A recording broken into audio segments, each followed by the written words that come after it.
আসসালামু আলাইকুম। শুরু করছি মহান আল্লাহ তাআলার নামে, যিনি আমাদের সৃষ্টি করেছেন।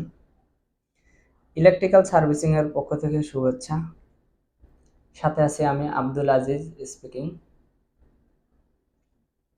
এখন আমরা দেখব একটি মাল্টি সকেট কিভাবে কানেকশন করা যায়। তার আগে ছোট্ট একটি রিকোয়েস্ট, যারা আমার চ্যানেলটিতে নতুন, চ্যানেলটি সাবস্ক্রাইব করার জন্য অনুরোধ রইল। নতুনরা ভিডিওটি মনোযোগ সহকারে দেখবেন, ভালো লাগলে লাইক, কমেন্ট, শেয়ার করবেন। তো দেখতে পাচ্ছি আমরা এল টার্মিনাল, এখানে আমাদের লাইনটি ঢুকাবো, ফেজ তারটি ঢুকাবো। এখানে হচ্ছে লাইন 1 L1, এখানে হচ্ছে নিউট্রাল, এখানে আর্থিং টার্মিনাল। তো বর্তমান আমাদের যে সার্কিটগুলি পাওয়া যাচ্ছে এগুলো সুইচিং করা লাগে না।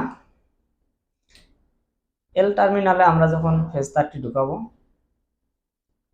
ওনারা আগে থেকে সুইচিং করে দিয়েছে, ভিতর থেকে শর্ট দিয়ে দিয়েছে। আমরা যখন ফেজ তারটি ঢুকাবো অটোমেটিক সুইচ কাজ করবে। তো এখানে আমরা কানেকশন করব। এখন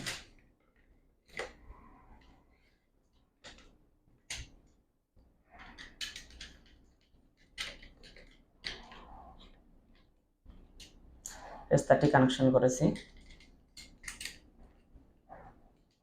নিউট্রাল তারটি কানেকশন করেছি। আর্থিং এর জন্য আমরা আর্থিং কালার তার নেই, আমরা আর্থিং কালো তার ইউজ করছি। আপনারা কালার ম্যাচিং করে দিতে পারেন। তো ফেজ তারটি আমরা এল টার্মিনালে ঢুকেছি, নিউট্রাল তারটি আমরা এন টার্মিনালে ঢুকেছি, আর্থিং তারটি আমরা আর্থিং এর যে টার্মিনাল আছে সেখানে ঢুকেছি।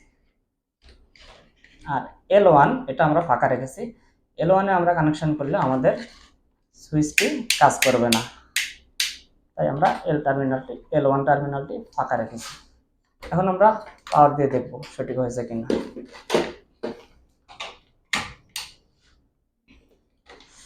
আমরা পাওয়ার দিয়েছি, এই যে দেখেন সকেটটি কানেকশন হয়েছে। ভিডিওটি ভালো লাগলে লাইক, কমেন্ট, শেয়ার করবেন।